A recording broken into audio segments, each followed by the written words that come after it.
never had. And the activity of creativity is actually activity of the lonely. I mean, it has a lonely activity, or to do it when you are with yourself. And so I'm actually all the time under lockdown, which is self-imposed for my creative work. And this time there is no other distraction. So I have created more work than I ever created before. Fantastic, fantastic. We're now live on YouTube. Another 2 minutes for us to start the session. So Okay. participants, thank you for joining. We have the very charismatic Mr. Subodh Kerkar with us today, and he's going to take us through a fascinating journey on his thoughts of Mahatma Gandhi in the era of the corona. Fascinating talker, Subodh, a great artist.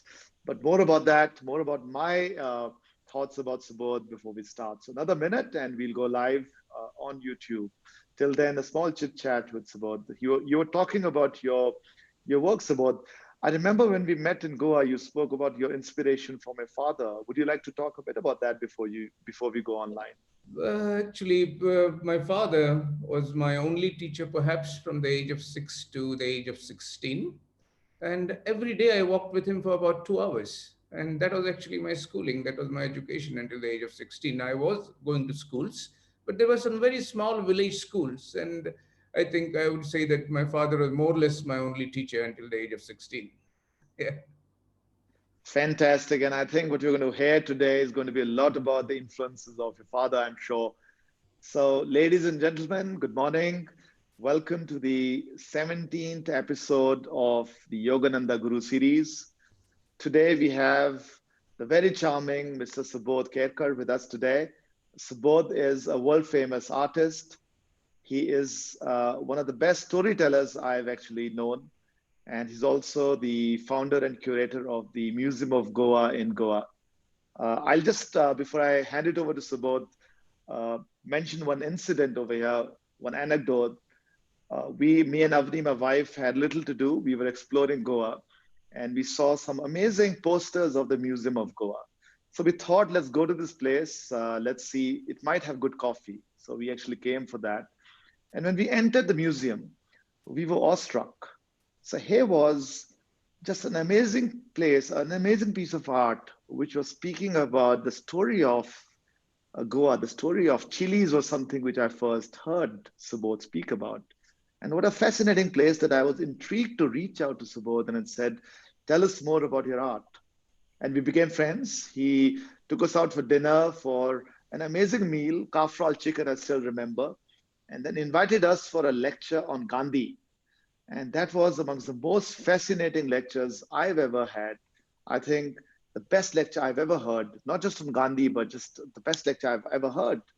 And I've been requesting Subodh to come over to Shoolini. I think we couldn't make it because of Corona, but post-Corona, we'll have Subodh come with us. But I think in the world of Corona, it's the digital world that's taking over. Online lectures, webinars are the call of the day. So I think we are very thankful, Subodh, for you to come over. Once again, all participants, everyone on this chat show, good morning. Welcome to the Yogananda Guru series, powered by Shoolini University and in association with the Vibrant Forum Chandigarh. So Subodh, before we start, quick question. Tell us about yourself. Tell us about how you grew up. Tell us about a bit about Goa, a minute or two, and then we'll get into your lecture of Mahatma Gandhi. Bapu. Well, I am from Goa. My father was a school teacher in a small village in Goa. So I grew up in a small Goan village, which was near the sea, near the sea. And so until the age of 16, from the age of 6 to 16, I walked every day with my father on the beach. And that was actually my major education until the age of 16, which developed a great sort of connection between me and my father and me and the ocean. I became a doctor. Nobody forced me to become a doctor. But then I found that the medical practice was, I enjoyed it. I enjoyed almost everything. But I found that my passion really was with arts. So I gave up my medical profession uh, 30 years ago. I was running a hospital of my own. And for last 30 years, I'm doing only art. I make my living out of art. I enjoy art. And I can tell you that I'm definitely one of the very happy persons. That's because I do what I love to do. So you're healing the soul. So you moved from healing the body to healing the soul. Yeah, well, yes. And I must tell you that I think it's very important to follow your passion. And if you do something which you love to do, there is a possibility you'll be happy. And if you do something which you don't like to do, you'll be definitely unhappy. So I chose the path of doing something which I love to do. And I think that's very important for everyone. I can empathize with this. My very own sister-in-law, Dr. Ashu, is a medical doctor and now a creative writer. So at some point of time, I'm sure she'd love to say hello to you. But what amazing thoughts, Subodh. Over to you for your lecture on Bapu, our dearest Bapu, Mahatma Gandhi. Yes. Over to you, Subodh. Yes. So, well, I was always interested in Gandhi. Uh, I will today share a few thoughts about Gandhi, take all of you through his life and his thoughts. So, I will just share my screen to begin with.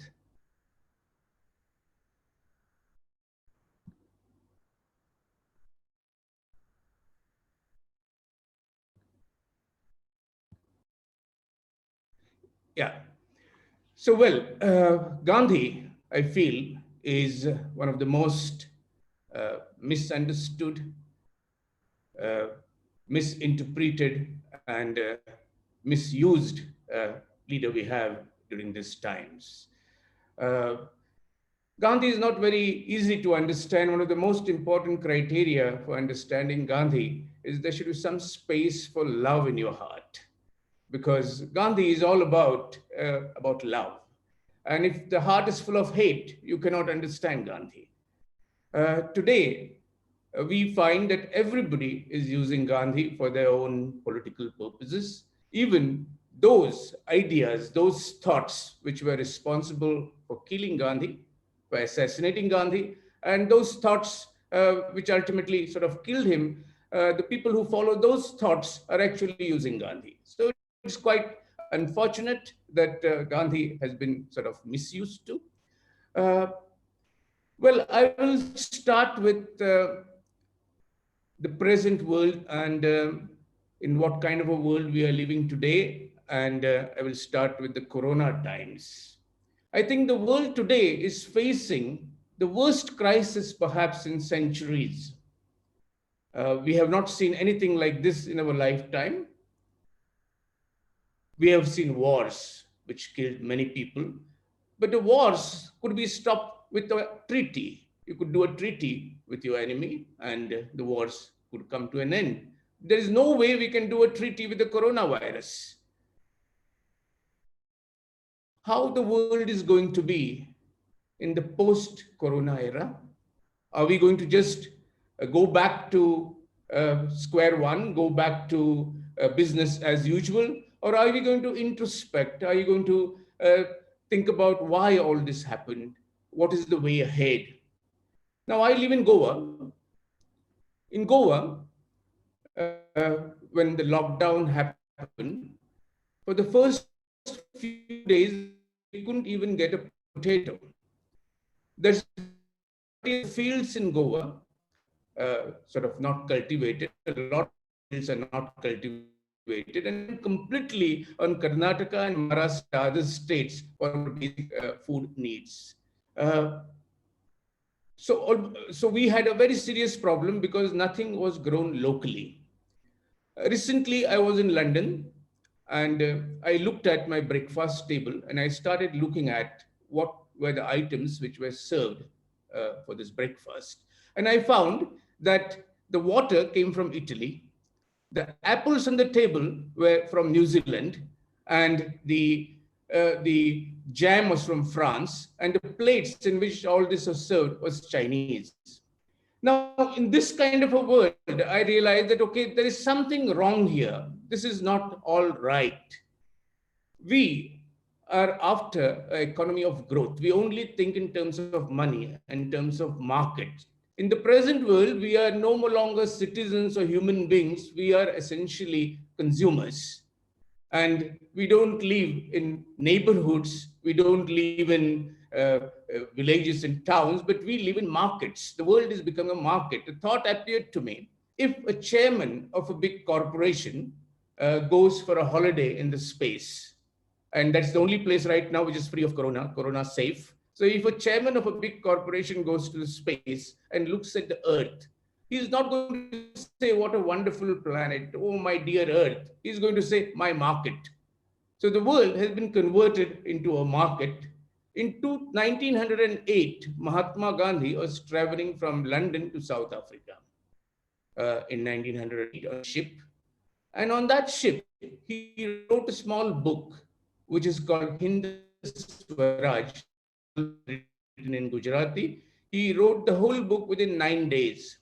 He sometimes wrote with his right hand and sometimes wrote with his left hand. He could write with both hands. And this book, Hind Swaraj, is actually a zest of all Gandhi's thoughts. And Gandhi even believed in most of his thoughts, even in his later age. So Hind Swaraj is a sort of a critique of modern civilization. It is a critique of machines. It is a critique of the Western civilization. And what kind of a civilization, what kind of a Swaraj Gandhi sort of imagined for India. And this book is a very important book to look at today, because I feel that post-corona era, we will have to look at not globalization, but localization. We'll have to look at sustainable economies. And Gandhi was one of the first environmentalists, one of the first proponent of sustainability in the world. There were a few others also. There were Henry Thoreau, there were quite a few others, but Gandhi was one of the first ones. And I think Gandhi's thoughts will be very, very important in the present times, during corona times, and we do not know what is going to happen in future. There could be corona too, and we have to look at Gandhi's local economies, Gandhi's ideas of so for example, Gandhi talks about architecture. He says you should never build anything with material which comes from more than 5 kilometers away. He says there should be production by the masses and not mass production. He reminds us that there is enough for everybody's needs in the world, but not enough for everybody's greed. And all these Gandhian thoughts, I think, will be very, very relevant in the years to come. That's because Gandhi, it can never become irrelevant. As long as truth is relevant, Gandhi can never be irrelevant. So with that little introduction, I will take you through life and teachings of Gandhi. My engagement with Gandhi started when I was about 6 years old. This is a portrait of Gandhi made by my father for the Goa Assembly. I was 6 years old and we used to live in a chawl that time. When the portrait was ready, my father invited all the kids from the chawl to come and have a look at the portrait and fold hands and pray. So I can imagine myself and 20 other odd kids from the chawl in front of the portrait of Mahatma Gandhi praying to that portrait. Now I start imagining, if me as an artist today are commissioned to do a portrait of any political leader of today, will I call my children and the neighborhood children to come and pray in front of that portrait? Well, that is the beginning of my connection with Gandhi. After that, I have been studying Gandhi on and off. And it was in the last 5 years that I started seriously reading Gandhi, understanding Gandhi, trying to make attempts. And it's very difficult to be a Gandhian. I was described as a Gandhian, but it is not easy to be a Gandhian. The only thing which I have actually sort of incorporated within myself from all my readings of Gandhi is basically I have stopped hating anybody. That is one thing I have definitely learned, but it's not easy to incorporate full Gandhi in your being and call yourself Gandhian. Well, this is a sculpture of Gandhi I did in stainless steel, because he was a man with strength of steel and character so stainless. One of the most important thing to learn from Gandhi is not to hate, which I said I tried to incorporate within myself. Now, this is a man called Martin Luther King. Now, Martin Luther King was a leader of the blacks in America. And ever since he was a little boy, he always wanted to do something for his community, because he saw there's so many atrocities made against the black community of America, and he wanted to help them. So he started studying all the philosophies of the world. He started studying Plato and Aristotle. He started studying Marx and Engels. He started studying the capitalist ideas to find out what would be suitable for him to sort of use to help his community. And then he says he had come so close to despising and hating every white man because the white men were doing atrocities against the black. So he said he had come so close to hating every white man, despising every white man, that Gandhi saved him. He started reading Gandhi, and that was the only portrait he had in his study. And he says Gandhi saved him from hating because it's very important to reconciliation. And Martin Luther King's whole his story about how he sort of worked for the welfare of his people was inspired by Gandhi. That's Martin Luther King reading the Gandhi Reader. Uh, Darkness cannot drive out darkness, only light can do that. Hate cannot drive out hate, only love can do that. I can tell you one thing about Gandhi: there is no other leader in the world who sort of never hated even the so called enemies. Gandhi was the leader of this epic struggle against the British people, but some of his best friends were British because he made a distinction. He made a distinction between fighting for Indian freedom, and he was fighting for Indian freedom against colonial rule. He was not fighting the British people. He even wrote a letter to Hitler. Dear friend, please stop this war. He said, I thought and thought whether I should write this letter or not. Then he wrote that letter because he believed that there's always some goodness in every human being. There's always some divinity even in the worst of human beings. So Gandhi never hated. Gandhi was a great friend of the English people, and he wanted to free the English people also from the colonial rule. That idea of colonialism, he wanted to wash the English people out of it. Look at this photograph. Now, have you ever heard of anybody who is fighting against colonial rule? When he visits that country, this is the kind of reception he got from the English people. This is unheard of. There were thousands of people who waited in the rain and in the cold in England in 1931 when Gandhi goes to London just to look at him. And he wanted the British people out of India. But then he had this genuine love for all people and he did not hate anybody. I'm going to show you a small clip of film, Gandhi's visit to London.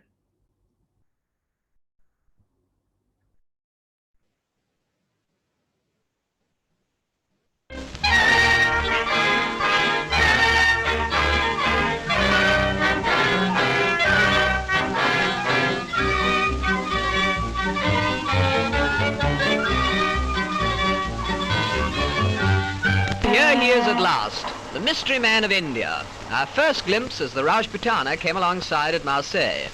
And there's a woman of whom you've probably all read, but never seen in a picture. Miss Madeline Slade, the English daughter of an admiral, who now prefers to be known as Malara Ben. She's one of Mr. Gandhi's most devout disciples. She's leading the way ashore now. And just behind her comes Mr. Gandhi, dressed as he said he would be, in just his loincloth, even in the chilly climes of Europe. And he's carrying with him his pots and pans, which he declared at the customs. He was trotted around Marseille to several receptions and made one or two speeches which rather frightened the French authorities. But when asked to speak into the sound-filled microphone, he said, I think not. And so we go on our way to England. Well, here we are at Folkestone, with the Biarritz coming alongside, and as Gandhi said, in proper English weather, pouring rain and bitterly cold. Miss Slade was the first ashore to tend to the luggage, that is, the goat's milk, etc. She was followed by Gandhi's son, and then came the little man, still scantily clad, but with an extremely wet blanket around his tiny frame.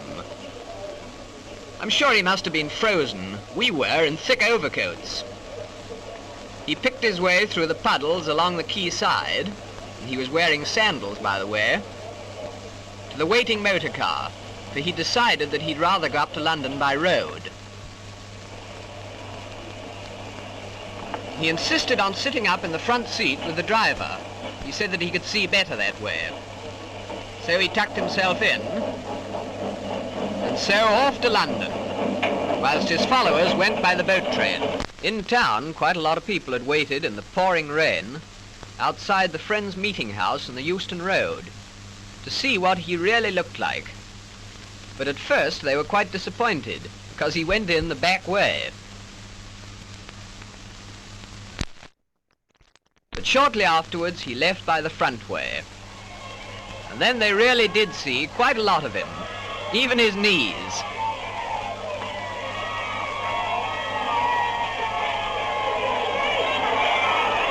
No, he won't speak into the microphone.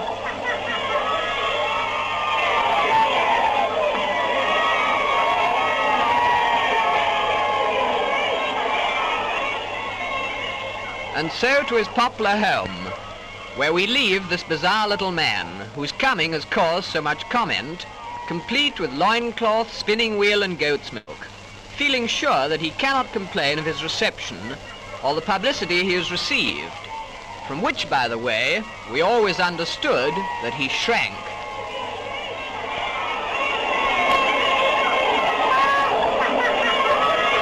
You saw that. The kind of a reception which is given to a man who is actually wanting the British people out. So that was the kind of a stature Gandhi enjoyed. Now look at this picture. This is a woman. Her name is Madeline Slade. She was a daughter of Admiral Slade. He was the Admiral of the British Navy. He was posted in Bombay at that time. And he was the Chief of the Navy. And his job was to protect the British Empire. And his daughter, Madeline, she read Gandhi's book written by Roma Rolland. This was in 1921. And she was so fascinated by Gandhi's life that she wrote to Gandhi that I would like to spend the rest of my life in the service of India and in US service. Now imagine this, a daughter of an admiral. The father's job is to protect the British Empire. And the daughter wants to spend the rest of her life with a man who wants to demolish the British Empire. Now Gandhi reads the letter and writes back to her, it is very good that you would like to spend the rest of your life in the service of India, but if you come to my ashram, you have to be vegetarian, you cannot drink alcohol, and you have to sleep on a very hard bed. So first you practice that for 1 year, and after that, if you still wants to come, then please come. So she practices that for 1 year, and then she comes and meets Gandhi in Sabarmati in Ahmedabad.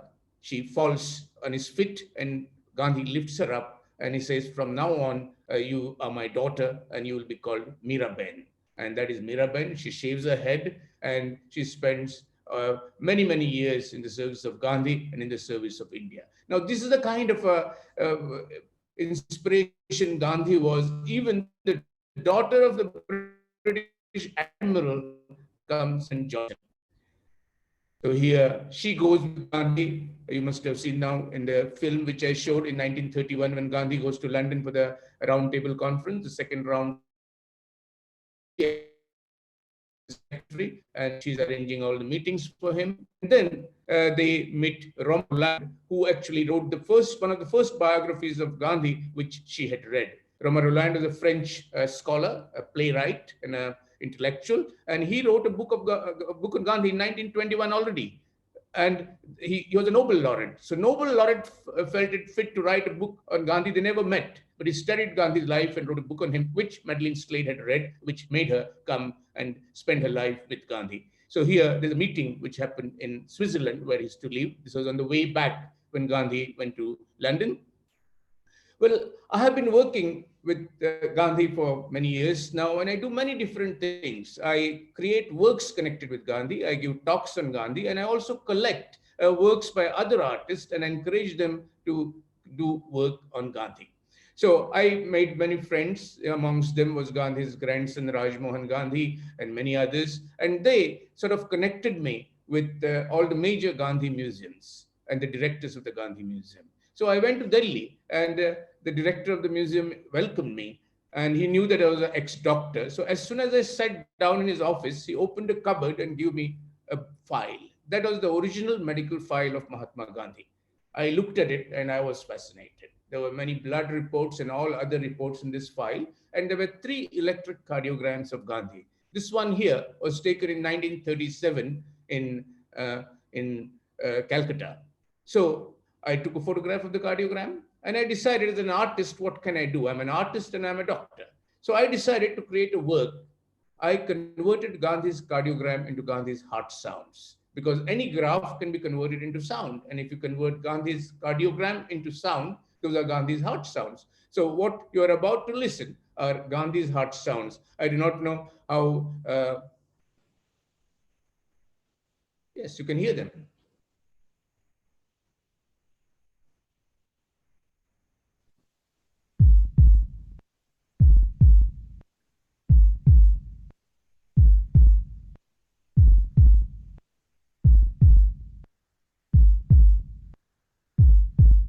This is another work of mine, which is called The Pillars of the Nation's Conscience.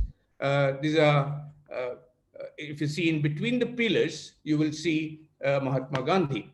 I think we have a very short time. So what I'm going to do is I'm going to skip some of the slides and come to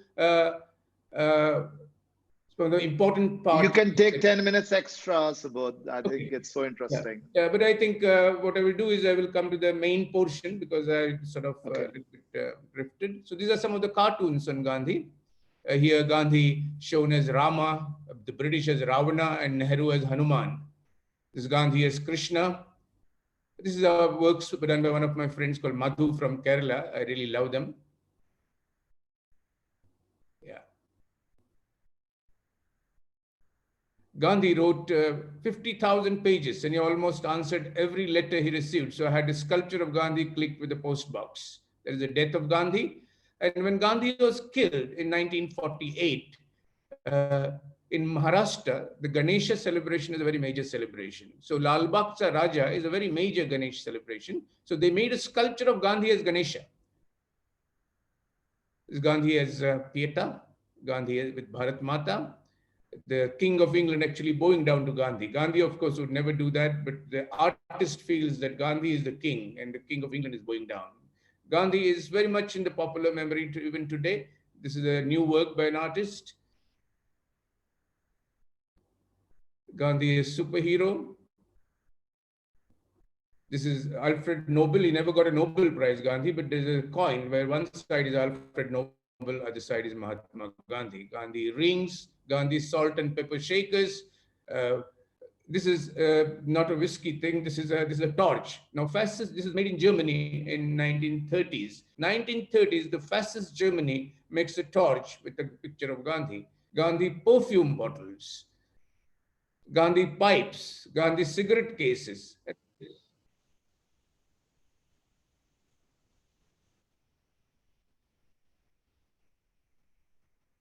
But I've got an ocean of second emotion, and this is what I'm going to add. You're the top, you're Mahatma Gandhi. Gandhi had. Gandhi has been sort of portrayed in all kind of theater, film. Even there is an American rapper who tells you the Gandhi story with rap music. Look at this.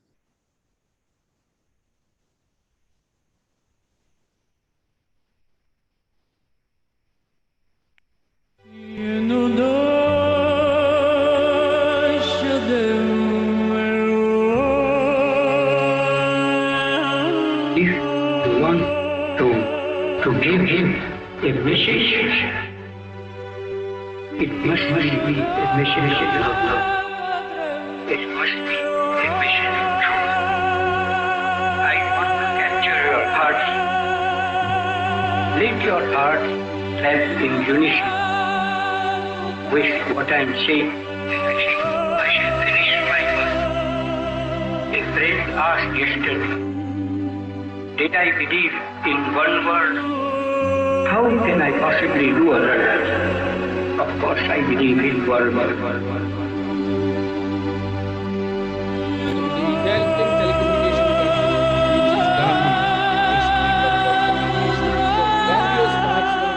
Communicators of all times. I'm going to speak some of these slides and come to Gandhian health and Gandhian religion are very important. So I'll very briefly talk about it. Gandhi, especially in Corona times, very, very important that we think health. And Gandhi basically talked about four different sort of divisions of health. He talked about physical health, mental health, spiritual health, and social health. He walked every day 18 kilometers. And if you calculate the total distance Gandhi walked, it is about 80,000 kilometers. That means Gandhi walked around the equator 2 times. Mental health, social health was very important because Gandhi believed that if you are sort of, the heart is full of hatred, you can never ever be sort of healthy. And if your society, if the social health is not all right, you can't again be healthy. So it is very important to have a very good balance between social, spiritual, mental, and physical health. I must briefly tell you about Gandhi's ideas of religion because it is very, very important. It's today's time when, apart from the coronavirus, we also have the communal virus which is infecting our country. So I will actually just, I think the last thing I'm going to tell you is essentially Gandhi's ideas on religion. So Gandhi was a very religious man. I think if we talk about the two most important Hindus of 20th century, I think we must talk about Gandhi and Vivekananda. They were some of the most important Hindus of 20th century from India. They were very, very religious. At the same time, they were so broad in their approach that Vivekananda and Gandhi talked about universal brotherhood. Today, we are in a society where there is a lot of fanaticism of all religions. We have here fanatic Muslims, we have fanatic Hindus, and we had fanatic Christians in the past too. So today, religion has become sort of more of a ritual. This is one of my work, which is called Spiritual, but SPI is plain, and the ritual is sort of studded with gold. So spiritualism is slowly getting away from the religion, and we have almost religions are becoming a band of rituals. Gandhi never had any temple, mosque, or a church in any of his ashram, but there were always multi-religious prayers. And he had these prayers. And where do these prayers originate? The multi-religious prayers of Gandhi originate in 1897 when Gandhi was going to South Africa. And there's a big storm, of course, Zanzibar. And there were lots of people in the ship, and everybody thought that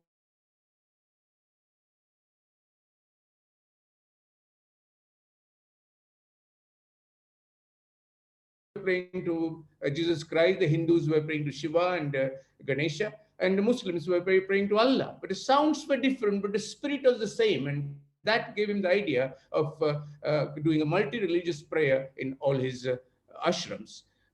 Look at this cartoon here. This is a cartoon which I'm going to show now, which more or less sums up Gandhi's ideas of religion and what is happening in the name of religious turmoil today all over the world.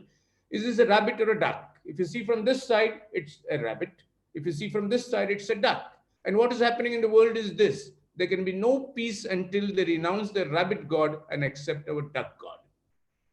This is what is the summation of the religious turmoils which are happening. And Gandhi basically believed in God, but he has a very, very interesting analysis. First, he says that God is truth. Then he says truth is God. And he basically claims that God is not a person, but a principle. I think in present times, it is very important to follow Gandhi's ideas about religion because he believes it is not enough just to respect other religions. We have to basically love them like your own. To sum up, what I would say that Gandhi is very, very relevant today. Gandhi belongs to the future. There was Madhu. There was Madhu Limay. He has a very interesting statement to make. He said the 20th century only saw two major powers. Only two major powers. One was the atomic power, and the other one was the Gandhi power. And Gandhi does not belong to the past, but Gandhi belongs to the future. Gandhi was definitely one person who conceived the idea of India. He took the idea of India's freedom to every home. He was a great communicator, and he has a huge role to play. Many people blame him for the partition of India. They blame him for many, many other things. But I can tell you that Gandhi is was not responsible for partition. Rather, Gandhi is the one who has the power, the Gandhian thought, which has the power to take the world forward. I thank you very much for giving me a patient hearing, and now I'll be very happy to say some question answers. Thank you, Subodh. What a fascinating talk. I got goose pimples, even tears in my eyes as I was listening to you. How passionately you put it, and how you put it in the eyes of, from the eyes of an artist. Before we, yeah, I was asking you to help us get into a different view. So thank you for that. Lots of questions in my mind, and lots of questions we have from the audience. But the question from my mind is, when is the next Gandhi going to come on earth? I mean, don't we need Gandhi and similar principles today, especially with so much hatred, so much ill will around? Do you see anyone coming and emerging with the same type of It thoughts? will not be one Gandhi, as Gandhi himself puts it. There is a divinity in every human being. So I think we have to have many divine ideas to come together, because Gandhi wrote Hindu Swaraj. Hindu Swaraj was his idea of Swaraj for India. But I think today we need a Vishwa Swaraj. Vishwa Swaraj, because the similar ideas which he applied to India also are applicable to the world. And soon the world will see that his idea of local economies, thinking local, acting local, thinking globally are very, very relevant. So before I go into the Q&As from the audience, I had one more question for you. Yeah. So clearly, Gandhi was a mischievous student. That's the little I've read. Tell us a bit about his early days. When did the transition really happen? When did he become from Gandhi? When did he become Mahatma Gandhi? Well, Gandhi himself has a very wonderful thing to say about what you just asked me. He says that I will never stop evolving. I have never been consistent, because there was a time when Gandhi did believe in caste system. Gandhi has made a statement which says that how can the whites in South Africa treat us like blacks, which means that he was looking down upon the black people at that time. But they evolved Gandhi. Gandhi kept evolving, and he said, I have never been consistent. And consistency, only person who is consistent is a fool. Only fools can be consistent, because all of us have to grow. And Gandhi was consistently growing. And he says, if you want my opinion about anything, take my latest opinion. Don't go 10 years ago and see what I had said that time about that subject. So Gandhi was a completely evolving soul. And he says, live as if this is the last day of your life, and learn as if you are never going to die. Wow, what amazing thoughts. What about when he comes back to India from South Africa, and he goes around exploring India? Tell us a little bit of story around that, Subodh. Yes. So his political guru was Gokhale. And Gokhale told him, when you come to India, don't make any statement, don't open your mouth for a year. You first travel and look at this India for yourself. So Gandhi travels by third class railway compartment. He travels from one corner of the country to the other. And then, interestingly, the first speech he gives is actually for the inauguration of an university, that is Wow. Banaras Hindu University. That is the first time Gandhi speaks. And he goes to Banaras for the opening ceremony of the Banaras Hindu University. There are all the Maharajas sitting there wearing their gold chains and the best of dresses. The governor, the Governor General of the English Governor General is present. Annie Besant is present. And Gandhi is asked to speak. And all the proceedings are happening in English. So first thing Gandhi says, I do not understand why a Banaras Hindu University is using English language for the opening ceremony. Then he says that he went around Banaras, and in Banaras, he saw so much of dirt. Everything was so dirty that he says it is impossible for me to believe that gods can reside here. And everybody is hushed. They said, don't, what are you speaking? He says, no gods will reside in Banaras if it is so dirty. And then he looks at the Maharajas who are wearing their gold chains, and he says, this is a poor country. Why are these Maharajas wearing these gold chains? That money could be utilized for feeding the hungry people of India. So that is the kind of outspokenness he shows. And this is the first speech of Gandhi, which has become quite immortal. It is available, the full speech is available in the Gandhi portal. Wonderful. I think it's time for me to go to the Gandhi portal. I'm a big fan of Gandhi. I'll get into the Q&As. Manav, who's I think also a big fan of Mahatma Gandhi, is asking you, uh, sir, you said about the beautiful Gandhian wisdom of loving all and hating no one. Yeah. How do you incorporate this beautiful thought in life, not to feel negative for anyone? What do I Yeah, do? that's the most important thing. I mean, the basic purpose of education is not to find a job. The basic purpose of education is to uh, be happy, to learn to accept the world. Tagore puts it very beautifully, and so does Gandhi. He says it's not enough to know the world. We have to belong. We have to internalize it. We have to feel at peace with ourselves and at peace with the world, and then the rest of the thing will automatically come, because all of us, I mean, many of us, over ambition kills that peace with the world. I mean, competition kills that peace you could have with yourself and the world. Children, one has to sort of go back to being a child, be be sort of develop this wonder about everything around you, love for everything around you. And once you are at peace with the world and with yourself, then I mean, I think you won't hate anybody. There's no need to hate anybody, because hatred can only harm the one who hates. Like anger is, I mean, it can harm only the one who gets angry. And Gandhi says the best sort of answer against anger is silence. Gandhi was he was ahead of the greatest epic sort of a battle for freedom happening. But every day, once a week, he kept silent. He did not speak, introspected. So introspection is important. I mean, it's only when we start being at peace with the world, I think this will happen. So a lot of people sort of, when they talk about Gandhi in common folklore, so they'll say Gandhi did great work for the nation, but he was a little unjust to his own family. Yeah. Thoughts on that?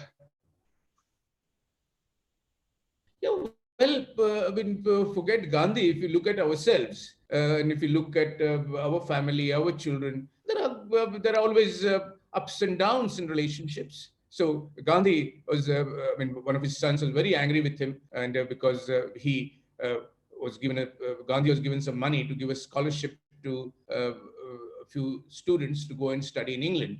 And Gandhi, his son thought that he will get the scholarship, but Gandhi gave it to somebody else. And so he was angry, and he was said, I mean, so there were many reasons. So, well, Gandhi was not a god. Gandhi was a human being. And like all human beings, Gandhi had his own faults.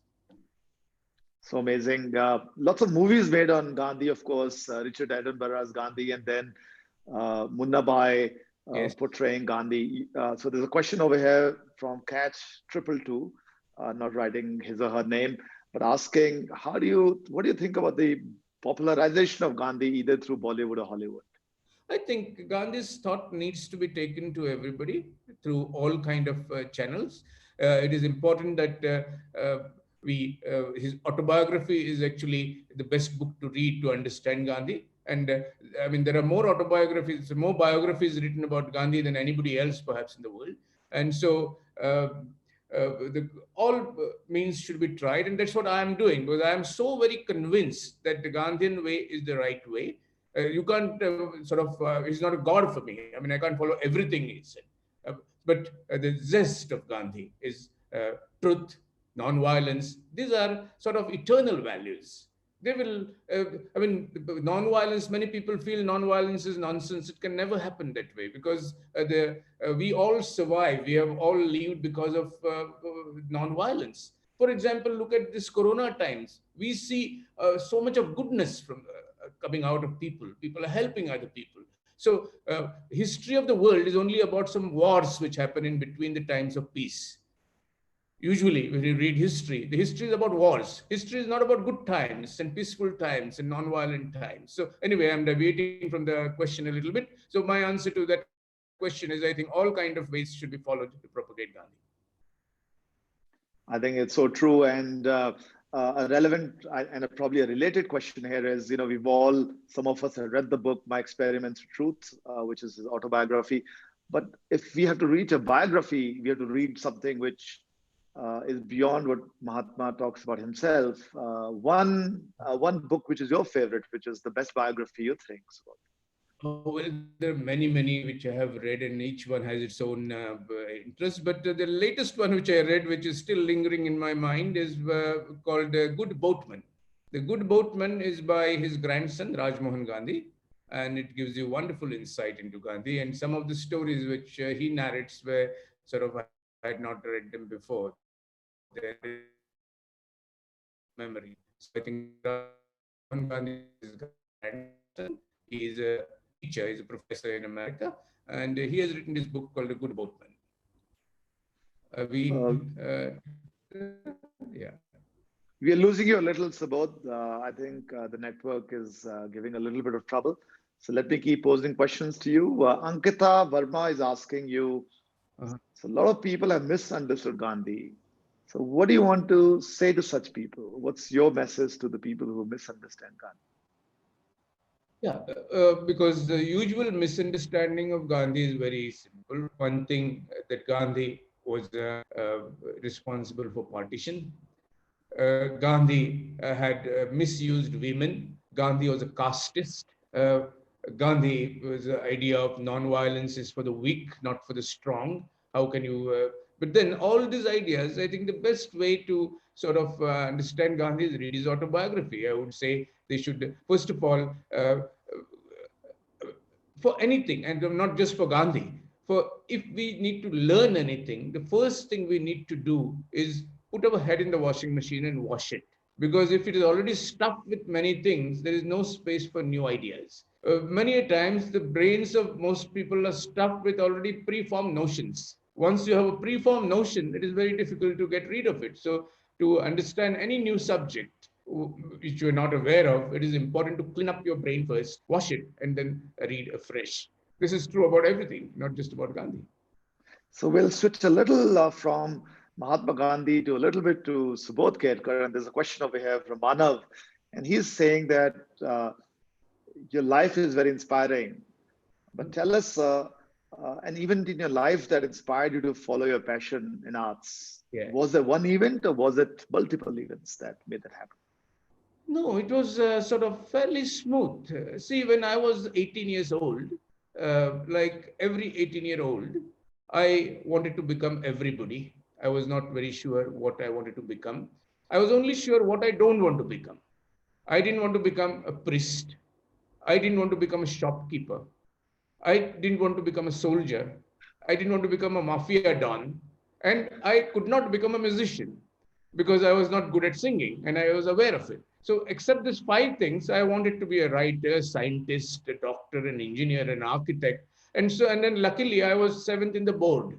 So, I could get admission anywhere. So, there was not a problem of admission. But then I came from a poor family and thought medical profession is, I also liked becoming a doctor. I became a doctor. So, but then I always was an artist. So I used to draw cartoons for the local newspaper called the Navin Times and for the Illustrated Weekly of India. When I was a medical student. So I had already published 3 books by the time I finished my medical studies. And so I was always in touch with art, but never thought I would take it as a profession. It was my hobby. I loved it. And then a time came when I decided to take the plunge and make it my profession. And it was not one day to the other. It was a very smooth process because I was lucky to be a doctor for a 5-star hotel, the Taj Hotel. And since I was a doctor for the Taj Hotel, they would give me the conference room to show my watercolors and paintings. I used to do paintings as a hobby. And they would say, okay, why don't you show them in our conference room every year? And I started showing my watercolors and the paintings in the conference rooms of Taj. And people started buying them. And I said, my God, I can make a living out of this too. And then I was lucky to also have a safety wall. But I can tell you, if you want to be an artist of any kind, painter, singer, writer, one cannot think in terms of finances. Because now, for the last 20 years at least, money is a byproduct of my activity and not the objective of my activity. My objective is to create, to read, to learn. That's the purpose, and to love. And the financial thing is a byproduct. Because you amazing can't. Thoughts. I said such amazing thoughts. You know, I'm going to ask you your story about the Museum of Goa because you put all your life earnings to found this amazing museum called the Yeah. Museum of Goa. Yeah. Tell us a bit about that story in a couple of minutes, Subodh. I will tell you about this. I think this is a very good time to tell you because many people feel that art is something which is for their leisure time. अभी time है तो थोड़ा art करे. It is maybe you create art for the rich men to buy for the indulgence of the rich people. But let me tell you, in the last 1 month that everybody is locked in because of Corona, what sustained them? What sustained them was only arts. Imagine if there was no music. Imagine there was no literature. Imagine there was no painting, no theater, no cinema. It could have been a horrible situation for everybody. So it is art which sustained, art held the fingers of all of us and is sort of taking us through these difficult times. Art is actually the foundation of human civilization. I would say that art is the womb of human civilization. Human civilization is born in the womb of art. And that's what differentiates us from animals. Only human beings create art, animals don't. And art has many, many functions. And the major function of art is to break the dichotomies of us and them, the dichotomies of God and man, of spiritual and material, the dichotomies of rich and poor, dichotomies of man and animals, dichotomies of this religion and that religion.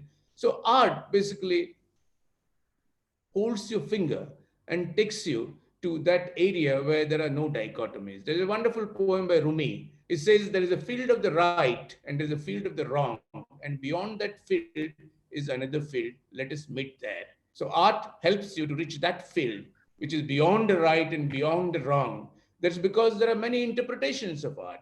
Art does not give you the ultimate truth. You add your own truth. Well, I won't this will be a separate lecture on art, but then I realized that art is very, very important.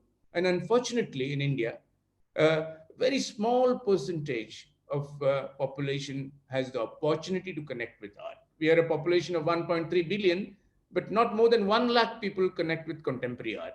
So I said, this is something wrong. I had given up my medical profession to pursue art, and I refused to create work only for 1 lakh people. How can I do work with just 1 lakh people who are connected and the rest have no idea what am I doing? So I decided the only way to do this is to start a museum where common people can come. So I started Museum of Goa, and I'm very proud to say that the Museum of Goa, every day we get about 300 people. Of course, now it is closed because of Corona has taken the toll of art too, like everything else. But 300 people who come every day to Museum of Goa have never ever been to any museum in their life. And all of them sort of love it and they're very happy. So I think there are more and more of this kind of museums should be set up everywhere so that art is democratized. Art is taken to the common people who can connect with it, which will also help make them more happy, and it will also help create a stronger plural society. Amazing thoughts. And I have to tell all the Shoolinians here that Subodh has promised to help build a museum at Shoolini University, which probably will be one of the best in the state, if not beyond that. So we have to work on that project, Subodh. Absolutely. Looking forward to Corona to get over. And I have one more request. We have to get you to do something on Gandhi for us, either a sculpture or a painting or something, your idea about Gandhi that we'd like to put at our central place. Yeah. I'm also creating a small exhibition on Gandhi where I have collected works of many artists. And so it may not be an exhibition where, for example, there are very original works. There can be copies of the original work because we are not doing any selling there. It's basically propagating the idea of Gandhi. So that we're most happy to do something like this. And there could also be a small auditorium with, there are so many people who can speak interestingly on Gandhi. Today's talk was maybe just to sort of open a little interest. There are so many things one can talk about Gandhi, but within half an hour, at least I hope I have at least opened a little bit of interest in Gandhi. Yeah. It's fascinating. So, about one last question before we close for the day. And I'll request after that you to summarize Gandhi in 1 minute. But Lataneg is asking a very interesting question. She's saying, if Gandhi would come back to life, what contentious question would you like to ask him? Yeah, well, I think won't ask him any question because he has answered more or less every question. He has written about more or less every subject. except perhaps he did not write on cinema. So his opinions on every subject are fairly clear. And so I would not ask him a question, but I will go back to your thing. Okay, what would he do perhaps? Uh, your university, I was impressed with the photographs because it was a very clean campus. You had so many waste paper baskets, and that too with organic material put everywhere. When I see so much of litter all around the country, there is a Swachh Bharat Abhiyan. They are trying to do something. But what is important is to clean all the litter from the surroundings, because when you throw a plastic bottle in your surrounding, in your environment, you are doing a violence against nature, and you're also doing violence against yourself.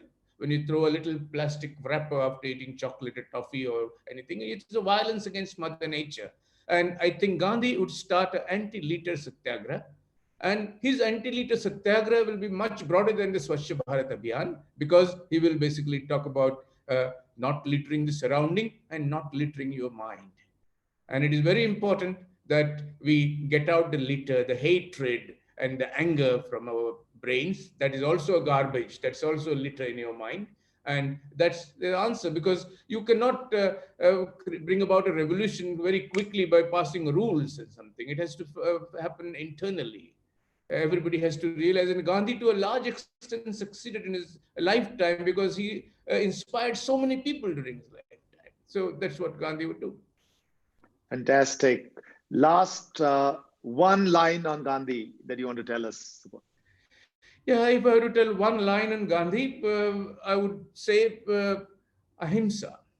I think one word, ahimsa, because this word ahimsa, which he talks about, sums the life of Gandhi.